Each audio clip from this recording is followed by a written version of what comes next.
let's review where we were.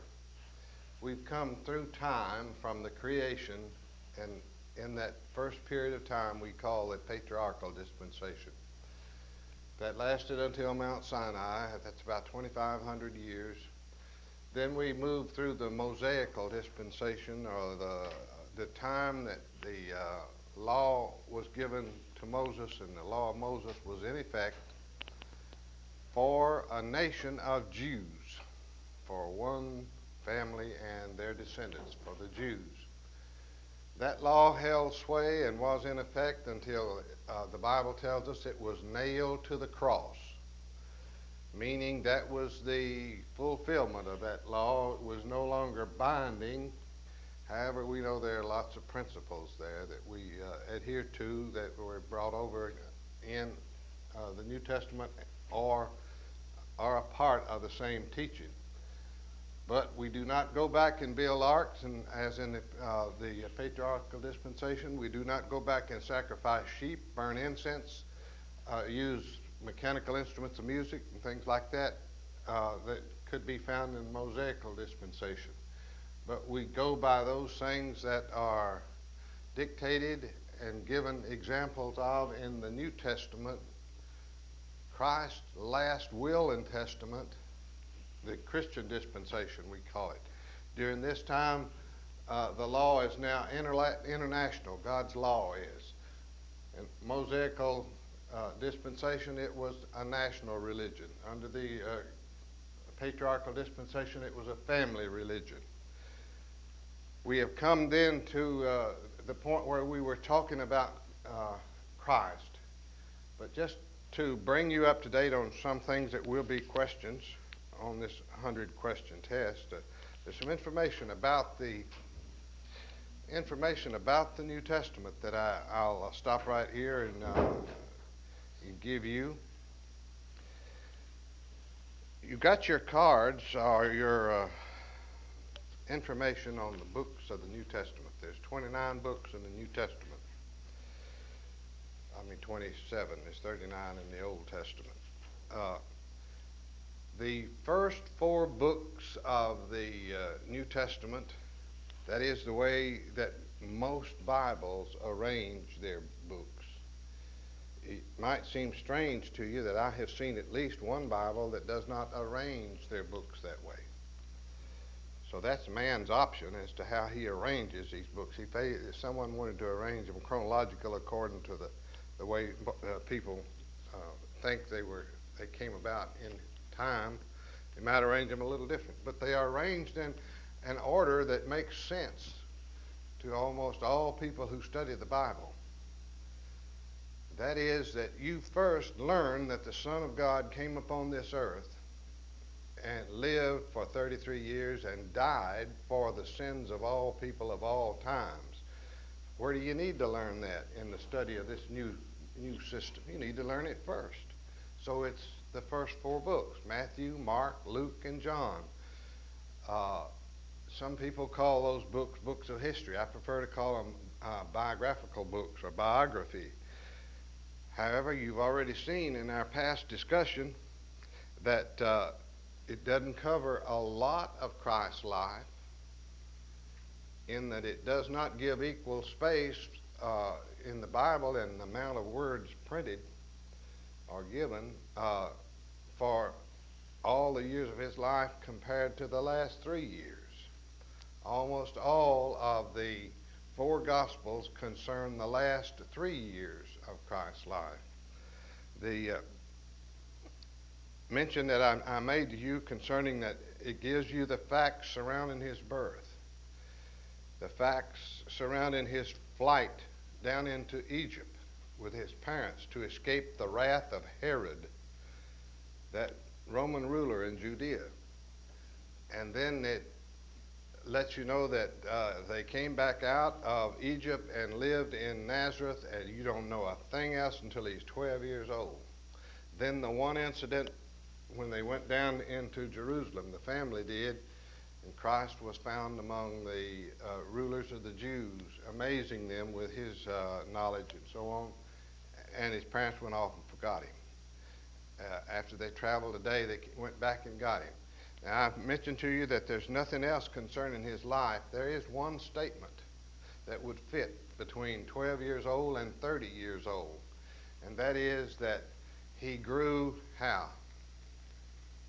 In stature and in knowledge and in favor with God and men. Christ. That's all it said of it. That covers 18 years. From 12 years old until 30.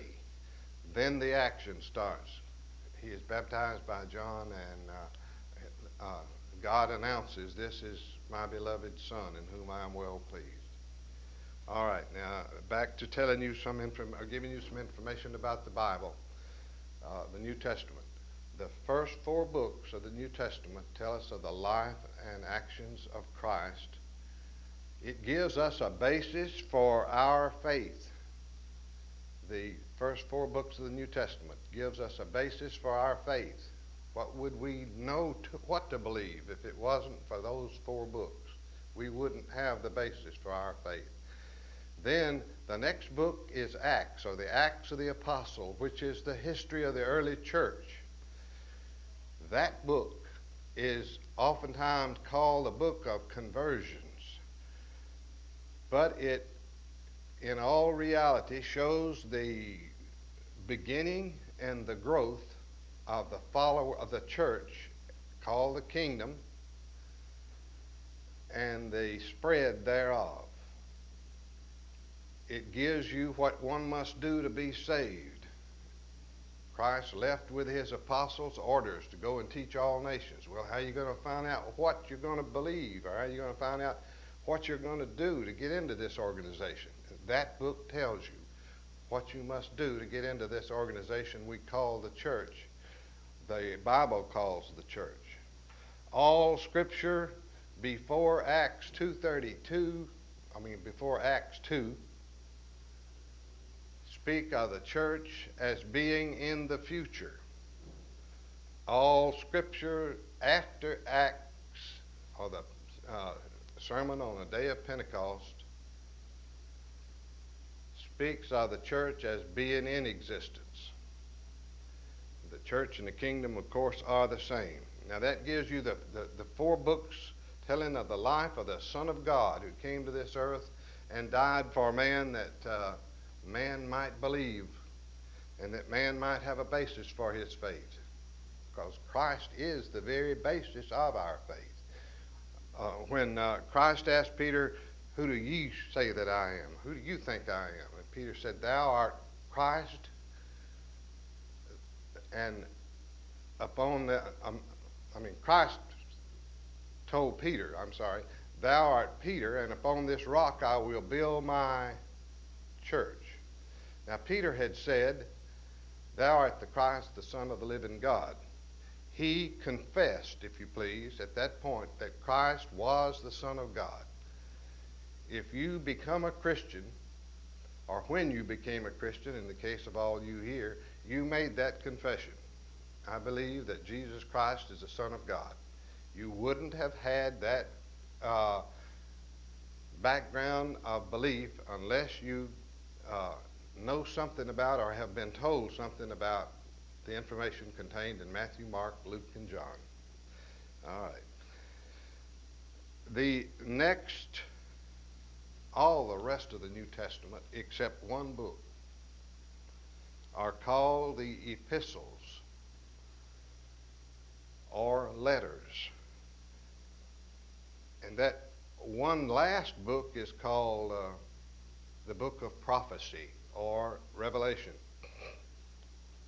Now, why put these letters where they are? Some of them probably could have been written, more likely were, Galatians, I believe, before the Gospels were.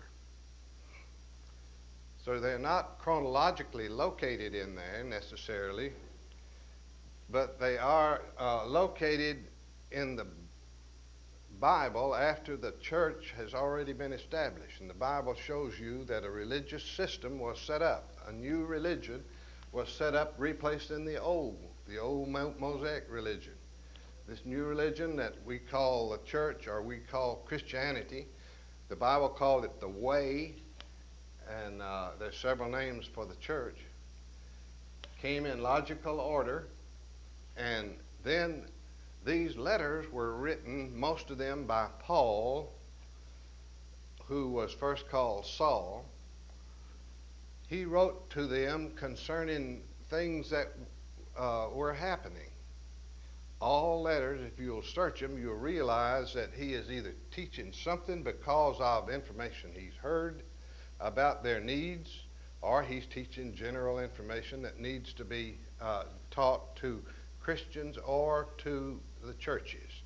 For instance, if we go through these, he wrote a letter to the Romans. That's the church in Rome, Italy. Now, that's way over from the Holy Land. That's over in the Mediterranean, over towards France and Spain, back over in that side. He wrote letters, two of them, to the Corinthian, the Christians at Corinth. That's in Greece, a seaport in Greece. And that's not at the Holy Land. He wrote a letter to the Christians in Galatia, or the Galatians. That's in Turkey. That's in north-central Turkey, to be exact.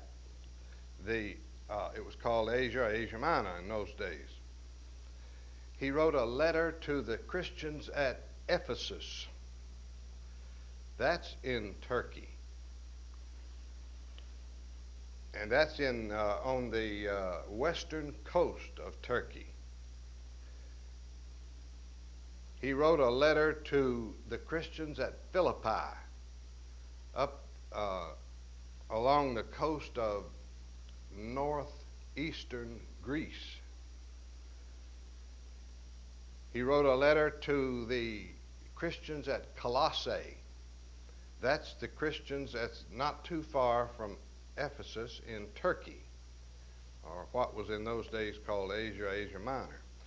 He wrote two letters to the Christians at Thessalonica, a town up along the northeastern coast of Greece.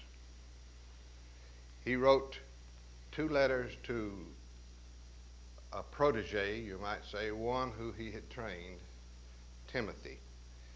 He wrote one letter to a young man that he had trained, Titus, or had worked with. He wrote a letter to Philemon, Philemon. These are written to individuals. He wrote a letter, we think he wrote a letter, that Paul wrote this letter to the Hebrews. That would be the Jews, mostly scattered throughout the Turkish area, or the Asia Minor area. Some people believe that the book of Hebrews was written by somebody else, but they can't tell you who it was. Most of them, they just say, well, they don't believe it's Paul. Well, most people I've been around think it was Paul. So we won't do it any injustice by saying Paul wrote the book of Hebrews. Then James wrote a letter. This is James, figured to be the fleshly brother of Christ. There are some differences of opinion, but most people, I think, believe that. Then one of the apostles, Peter, who was an elder, because he had a wife, and Christ one time cured his mother-in-law sickness. He wrote two letters. Then another apostle, John, wrote three letters, all of them short. He also wrote the book of Revelation. So John wrote how many books in the New Testament? How did you say? 5. That's right. He wrote the 3 letters, Revelation, and the Gospel of John. Then this Jude, which is just one chapter, that is figured by most scholars to be the fleshly brother of Jesus Christ also. And then Revelation. That's information concerning the New Testament, and if you look at the way it's laid out and the logical order of things, you'll find that it contains those things necessary to help us in our Christian living. All these letters, if we read about problems in the church at Corinth, which was in Greece, we'll find that a lot of the problems fit problems that we have nowadays.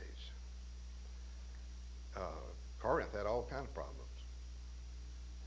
Uh, they they were in an area there where they were converted out of that society in Greece that had a god for everything, just about it. So they had all sorts of do-it-yourself religion, and they had all sorts of gods. Because when Paul went into the city of Athens, which is not far from Corinth, he said, as I walked along and observed your objects of worship, I saw also this one with this inscription. I have to check the wording on it to be exact. To an unknown God.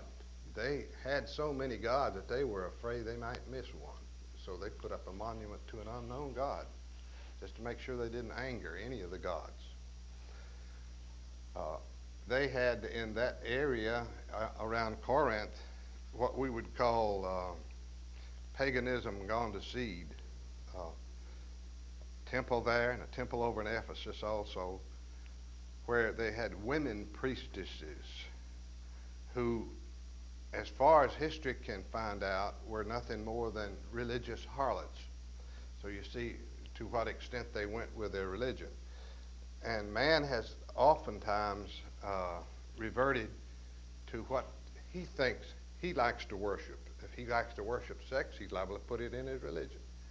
And some of this stuff happened in those times.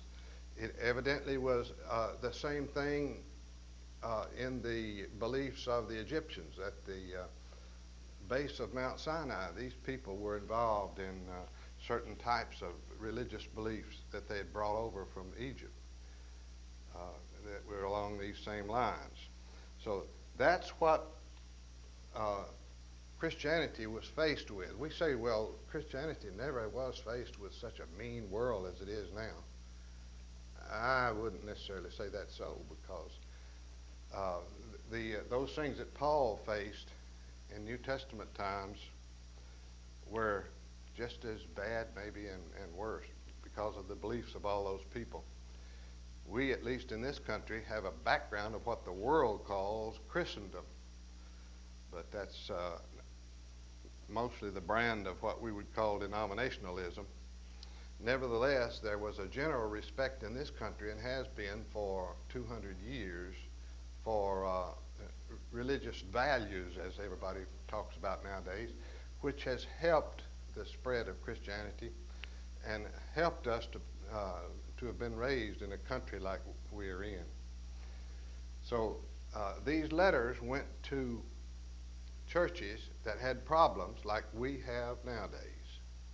Therefore, the letters are valuable.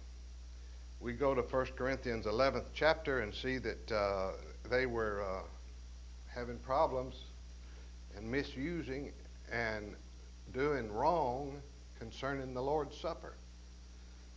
They were making a feast out of it that would fill their bellies, it seems, and some were eating and others were not there, and so on, and some were eating in their homes and some not, and they were straightened out in the latter part of that chapter, showing that they all ought to come together and with respect eat the Lord's Supper, and they were told there the things that it should mean to them, that they should look backward to the death on the cross of Christ, they should look forward to his coming again, they should look inward to see if they're worthy of taking this a memorial, and they would look round about them and fellowship with each other. So you see, if we didn't have that, we couldn't keep ourselves straight, maybe. The Corinthians certainly couldn't with the Lord's Supper. Also in the book of Corinthians, the first book of Corinthians, we find the problem of adultery being overlooked in the church, an adulterous relationship. Some people nowadays would call it an incestuous relationship. And Paul told them to withdraw from that man. He said, the way we'd put it today, you folks know that's going on, and all you're doing is just puffed up. He'd get back in the corner and say, so what, it don't bother me. Well, he says, weed that sort of thing out of the church. And then in second book of Corinthians, we find that evidently was straightened out. All right, that gives you the value of these letters. If it wasn't for the letters, there's a lot of things that we couldn't answer in the church today. Now back to the life of Christ. We had come up to the point, now this is just an overview, understand, because we'll study more and more about the teachings of Christ in the rest of this book as we go through it. Christ was up to the point where he was 33 and a half, somewhere along in there, years of age, and he was hated, as I had mentioned to you last Wednesday night, hated so greatly by the powers that be because he represented a threat to them of a new type of religion, and he had great numbers of followers. And he was performing miracles and doing those things that they could not explain. And that bothered them greatly. So they wanted to have him killed. They made a deal with Judas Iscariot, one of his apostles, one of the 12, to betray him, and a large number of men came to betray him after he came out of the Garden of Eden that night before he was killed. And the signal, or the giveaway, was supposed to be that the man that Judas ran up to and kissed, that's the man they should get, because evidently these ruffians, whoever they might be, were not well acquainted with who the man was. Judas betrayed him with a kiss, made Peter so mad that he cut off the ears of Malchus, I believe, or one ear. And Christ told him that, put up your sword, and he restored the ear to the man. A miracle performed right there. And told Peter that if you live by the sword, you'll die by the sword. So they took him then on into the city where the authorities were that night, and they first took him to the high priest of the Jews. I believe his name was Caiaphas. That night, Christ went through 4 what we would call mock trials, but because they didn't give the accused any chance to really have the right kind of representation. Or we might say it's a done deal. He was going to be convicted and sentenced regardless, as far as they were concerned.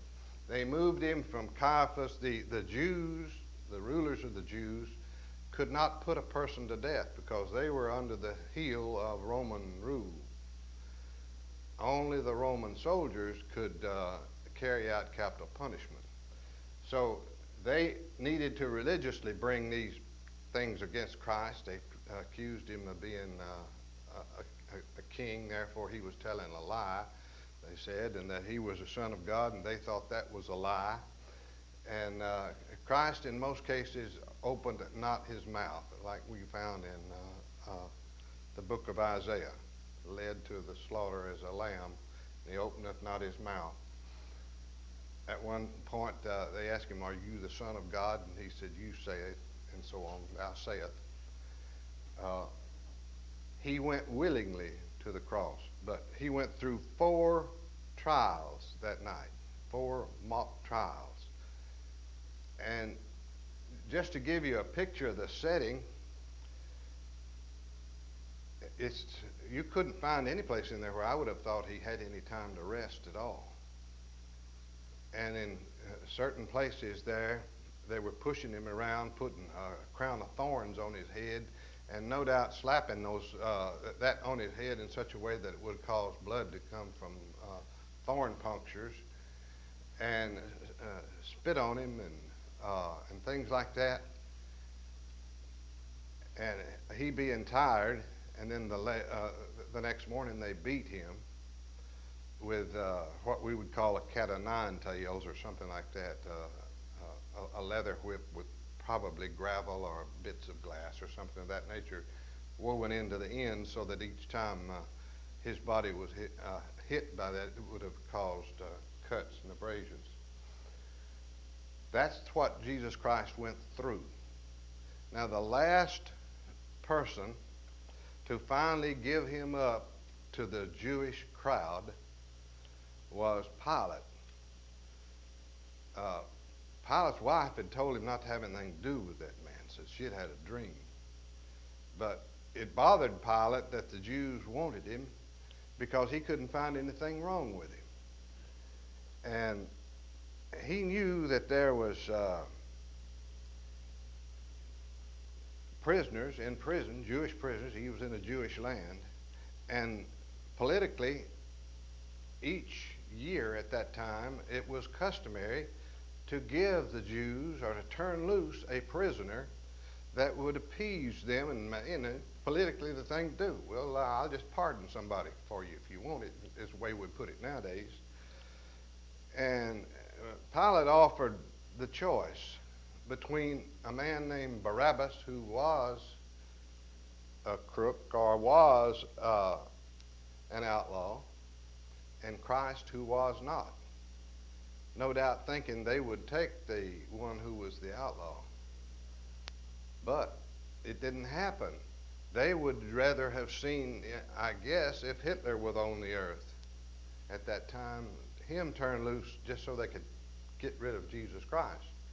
So they hollered for Christ and just let Barabbas go. They let the outlaw go, and therefore Pilate allowed that Jesus Christ could be crucified. Yet while he tried to say he was washing his hands of it, but nevertheless he was a ruler, he could have stopped the whole thing. All right, Christ went through all sorts of humiliation then, as I've mentioned, the beatings, and been up all night. Then he was forced to carry his cross. His cross would have been such that is sturdy enough to hold a man. And if he'd been up all night, he would have been tired and hurting from loss of blood and things like that, and loss of sleep. He was forced to carry his cross. Well, he did not hold up under that. He stumbled and fell under the weight of the cross, and a man from the viewing public that watched him carrying the cross to the hill of Calvary helped him. Who was that helped him carry that cross? Simon. All right. Helped Christ carry the cross. He got to the hill of Calvary, which would be just outside, I guess we'd call it just outside the city limits. And there he was crucified between two known outlaws. And most people figure that his type of death, being nailed to the cross, there had other types. They could strap them on the cross with leather strips holding their hands and arms and just let them hang there for a long time and die from exposure, let them live longer. But they nailed Christ to the cross, as the Bible says. I heard a fellow on TV the other day say that if you put the nails or spikes in the hand, the flesh would pull out. Therefore, it's figured that it was right back behind the hand in the wrist area where it was. I don't know whether that's so or not, but that's what he said. I know in hog killing and hanging hogs, you've got to get that leader in the back of their foot just right to hold them on a stick when you hang them up. But nevertheless, those are just facts that might be fascinating. They nailed him to the cross, and I couldn't imagine that they would take ladders and try to hold him up there and nail him up in the air. They would have nailed him down on the ground. And his hands would already be hurting and his feet hurting. And then take that cross, maybe with ropes or other devices, or maybe just human strength, where a hole's already been dug, put the bottom of that cross in the hole, and then just boom, let it fall down in there with his weight coming down against these spikes. So it would have been a terrible death, and there he would have to hang and hang there until, through exposure to the elements, shock to the system, and loss of blood, he would die. Christ didn't suffer the long death on the cross. It was figured that the third hour of the daylight, which would have been 9 o'clock in the morning, he was put on the cross. And by 3 o'clock that afternoon, he died, which has been about 6 hours. The Sabbath was approaching. The Jewish Sabbath began at the end of the day. And the Jews did not want their holy day profaned. Therefore, anybody that was suffering or undergoing capital punishment on that day before the Sabbath, they wanted it all to be over with and get that finished before their holy day came. So the soldiers came to take care of anybody that's still alive. And normally they would break bones of their legs to put them into shock and so on, hit them with some sort of device that would break bones and send them into shock, and in the shock position they'd quit breathing and die. Or they could do like they did Christ, stick a spear in his side. Well, Christ was already dead, but they stuck a spear in his side, and there came forth water and blood. But he was already dead. Now, the Old Testament had prophesied that not a bone in his body would be broken. That's significant at this point because, as history will tell us, it's figured that they did break bones normally to hasten their death and get this all finished, get these people off the cross because Sabbath day was coming on them. And that was the death of Christ. Now, Christ, while on the cross, said, or there were 7 sayings, or 7 utterances, and between us we could probably remember them all. At one time he confronted one of the men on the cross. See, one of the men said, why don't you save yourself? In other words, you could cause yourself to be able to come out down from this cross. And the other outlaw said that, well, we die justly. In other words, in essence, we're going to die justly, but he hadn't done anything. And Christ, so he spoke to one of those men. What did he say? That's one of the things he said on the cross. He said, this day shalt thou be with me in paradise. Now somebody says, well, he went to heaven. Well, paradise is not heaven. He went to wherever Christ went for the next 3 days, and Christ didn't, of course, appeared back. But nevertheless, paradise is a place where people go who are expecting to go on to heaven, of course.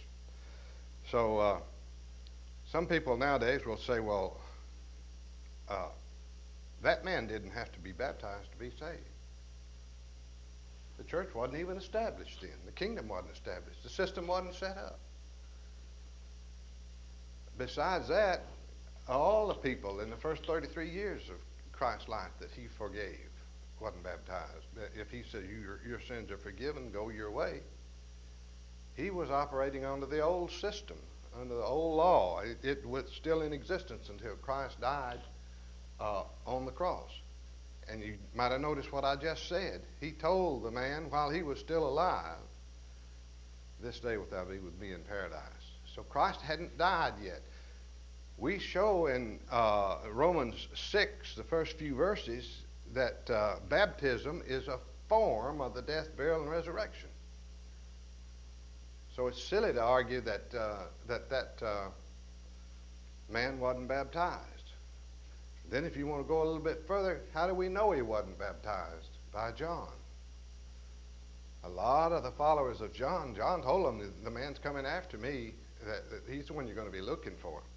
So that's a silly argument to use that, but it is used a lot, and I don't know why. I don't know what kind of mileage people think they can get out of that. Possibly they think they can find ignorance and make hay with it, so to speak. But nevertheless, that man did receive those words from Christ. That's one of the sayings. What is another saying?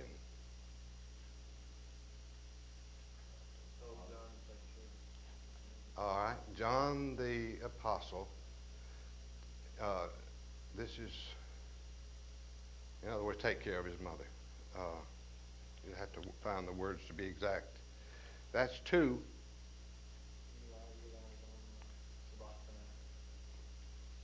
All right. What's the meaning of that? My God, why hast thou forsaken me? That's three. Anybody think of another? I thirst.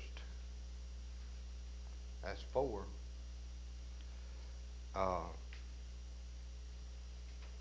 Father, forgive them. They know not what they do. That's five. We need two more. What are the other two things that Christ said while he was on the cross? It is finished. That's six. He was thinking of all of them except one so far. 7 things or 7 instances of speaking while he was on the cross. If you find that other one, just go ahead and let us know when you find it. All right. Christ died on the cross. Then he was taken down, and the body was given to a man by the name of Joseph of Arimathea. Well, where is Arimathea?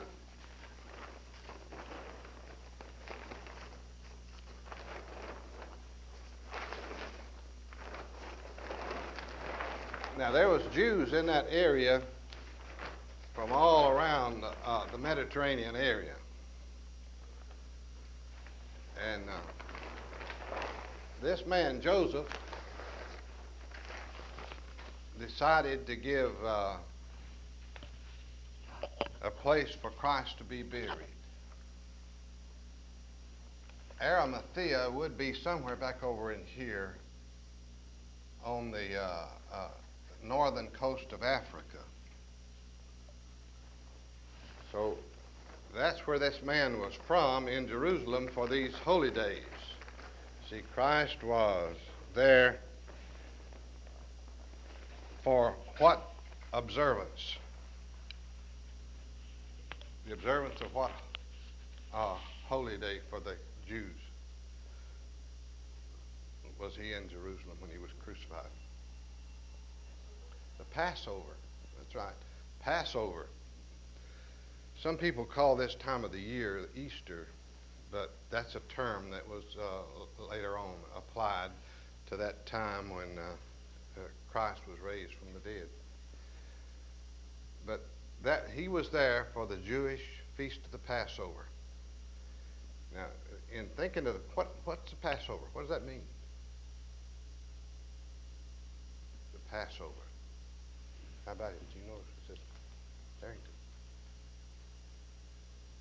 When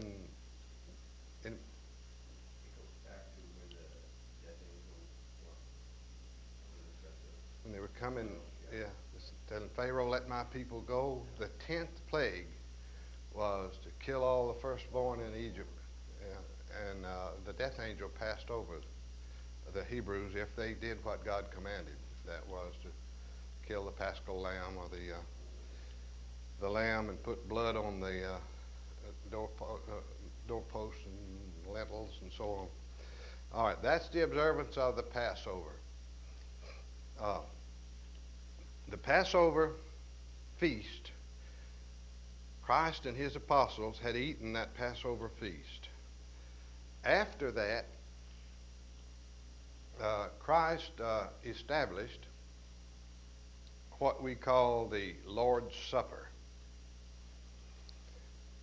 In other words, after they had eaten and done all their Jewish activities, as far as that feast of the Passover was concerned, he took bread and he gave thanks and he said, eat this.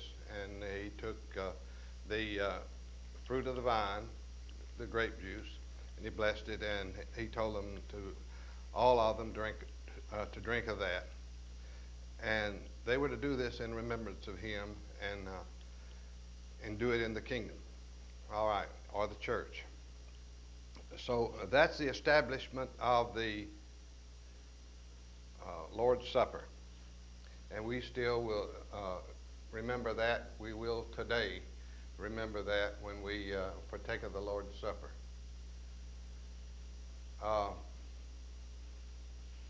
After his death on the cross, he made appearances in the flesh.